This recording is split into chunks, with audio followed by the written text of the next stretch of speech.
Dr. Átila Amaral, doutor em Ciências Políticas e é também filósofo político. Com ele que a gente conversa a partir de agora, com o anúncio da visita do atual presidente da República, Luiz Inácio Lula da Silva, à China. Qual a análise que o senhor faz, doutor Átila? Eu faço uma análise de que essa visita, ele quer atribuir uma importância muito especial ao governo. Por quê? É claro que a China é o maior parceiro econômico do Brasil. Isso é um fator que tem um peso muito grande e, na verdade, o governo depende de uma certa reversão da situação econômica, né? Que ele vem, nos últimos tempos, contribuindo, inclusive, para dificultar. Então, eu entendo que o presidente Lula ele tem a intenção de sinalizar na esfera econômica que ele está associado fundamentalmente do ponto de vista econômico à China. Naturalmente, o nosso maior parceiro econômico é a China, o segundo os Estados Unidos, o terceiro é a Argentina, mas não deixa de haver também alguma implicação de ordem política, e eu diria mais, até mesmo geopolítica, porque é um momento em que a China se aproxima da Rússia cada vez mais, que elas estreitam relações, como que criando um bloco alternativo, uma força política, de algum modo, alternativa ao poderio bélico, militar e econômico dos Estados Unidos, e eu acredito que seja uma dupla sinalização. É claro que uma série de acordos vão ser assinados, coisa que não aconteceu nas outras visitas. A visita americana tem um cunho mais, eu chamaria, político protocolar, do que propriamente qualquer sinalização de parceria.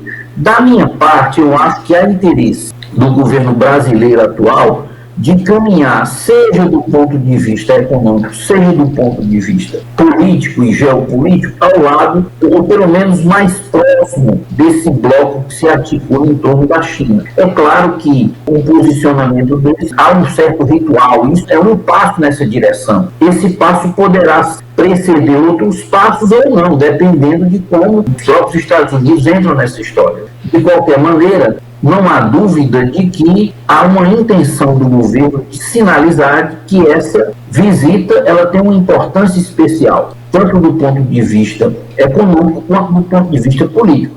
Do ponto de vista econômico, a grande força nessa viagem é indubitavelmente o agronegócio, que é a parte mais dinâmica da nossa economia, talvez também a mais internacionalizada e que vem aumentando a sua participação no PIB. Então, no fundo, eu acho que é uma visita, a princípio, econômica para tentar azeitar a economia daqui com outros acordos, ampliação de relações com o próprio mercado chinês e, por outro lado, não deixa de ser uma sinalização política, uma sinalização de que o governo brasileiro está aberto a estreitar relações com esse bloco que está se formando e que tem no seu eixo principal a China e a Rússia, a segunda maior potência econômica do mundo, muito próximo já do poderio econômico americano, e a segunda maior força militar. E, sem dúvida, a maior força militar não convencional atômica do mundo, né? A Rússia é o país que tem o maior número de ogivas nucleares. Tem talvez cerca de 7 mil, ou um pouco mais de 7 mil ogivas nucleares, que é mais do que os Estados Unidos. Doutor Átila, essa visita do presidente Lula, nesse momento, à China,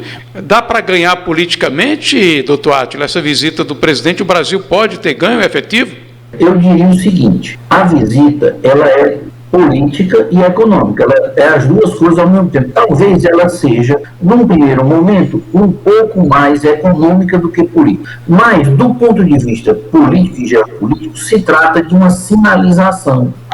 O governo brasileiro está dando uma sinalização para ver qual é a resposta. Dependendo dessa resposta, aí é que nós teríamos condição de avaliar a sua pergunta. Se essa resposta é positiva e como isso vai ser visto também no contexto americano. Porque toda operação econômica ou política envolve algum risco. Pode haver algum ganho político? Pode. Agora, pode haver problemas sérios? Também pode. Depende de como isso vai ser gerenciado e de como ele vai apresentar isso internacionalmente. Porque, seguramente, nos Estados Unidos já estão falando. O Brasil está muito alinhado à China, está muito próximo.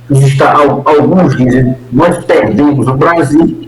Há, na verdade, uma complexidade. O jogo político do Brasil tradicional A postura do Brasil é de tentar se distanciar um pouco das partes que se confrontam, quando não tem um interesse direto do Brasil ligado, né, e ficar fazendo um certo equilibrismo. Mas, no contexto atual, o que vai determinar se vai haver ganho político ou não é o desdobramento, por exemplo, dessa guerra, da própria confrontação retórica dos Estados Unidos com a Rússia e com a China. Se isso se acentuar, pode ser que o governo brasileiro venha, num futuro muito próximo, a ser pressionado de forma mais veemente a tomar uma posição em relação a uma série de assuntos, em especial em relação à guerra. E aí envolve riscos políticos de prejuízo, sem dúvida. Pode haver algum ganho? Pode, mas pode haver sérios prejuízos. O Brasil já tem ganhos expressivos demais com a China, no mercado chinês. O superávit do Brasil com a China é grande comparado com o superávit do Brasil em relação aos outros países.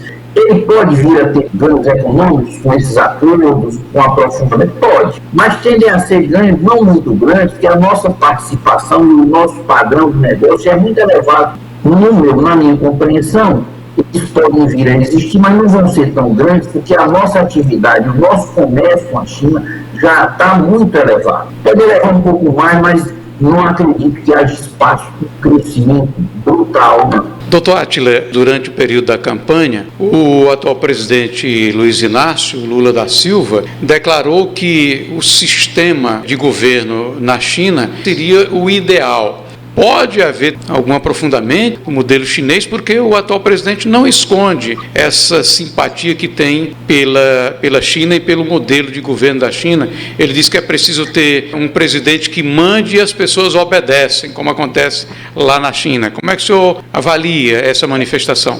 Que é a vontade dele, eu não tenho a menor dúvida.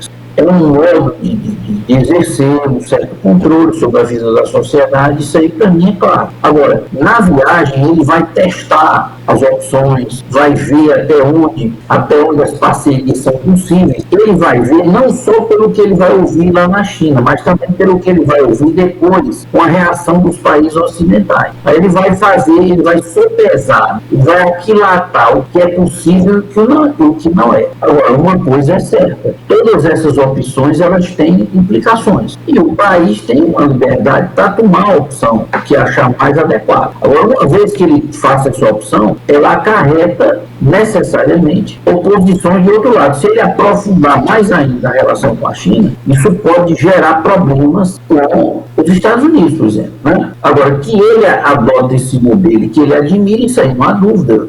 Até as ditaduras latino-americanas já são objetos constantes dos elogios dele. Então, a China, ela tem todas essas características de cerceamento que as ditaduras latino-americanas têm, com um poder de acompanhamento da população imensamente maior em função dos desenvolvimentos tecnológicos e das próprias características culturais, né, do povo oriental, de muitas sociedades do Oriente. Então, não há dúvida de que ele tem esse interesse. Agora, ele vai caminhar nessa direção? Eu acho que ele está tateando, ele está examinando para ver, mas assim, a inclinação dele seria essa. Claro que se houver uma grande oposição do outro lado e ele sentir que não vai se dar bem, ele não é uma pessoa ideologicamente assim tão obcecada. Mas a tendência, eu diria, é uma tendência de caminhar na direção do modelo chinês, que é um modelo que orientou, em muitos casos, o modo de lidar com a pandemia. Ou seja, uma certa dose, vamos dizer assim, homeopática de modelo chinês foi adotado no mundo durante a pandemia. Seria retomar o caminho que nós já percorremos parcialmente, que representa um atrativo para a esquerda latino-americana, em especial para a esquerda brasileira, eu não tenho a menor dúvida.